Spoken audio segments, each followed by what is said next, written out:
Қазір әлемде судың қақтығыстары өте көп болып жатыр. Сол себептен сізге қоятын сұрағым, суды қалай сақтап қалуға болады? Қазіргі кезде бізде бәріміз білеміз, су тіршілік көзі. Қазіргі кезде сусыз өмірді елестету мүмкін емес. Бірақ та бізде басты проблема қазіргі кезде су өте көптеген ластанып жатыр, ысырап болып жатыр. Мұнай және де тағы басқаларын тасыған кезде мұнай суға ағып ластанып, судың арасындағы тіршілік көзіне де өте көптеген қауіптер төніп жатыр.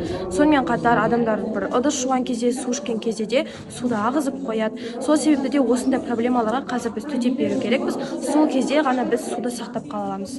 Қайырлы күн. Қазіргі таңда қоршаған ортадағы судың ластануының басты факторы не? Өзіңіз білетіндей, қазіргі таңда су көптеп ластануда, ал судың ластануының басты себебі ол адамзаттың кері әрекеттері болып табылады. Яғни өзіңіз білетіндей, адамдар көптеп қоқысты суға, жерге тастайды, ал осы себептен бізде қазіргі таңда қоршаған орта ластанып жатыр. Добрый день. Хотела спросить, как вы помогаете окружающей среде? Хожу на субботники, помогаю собирать мусор волонтерам.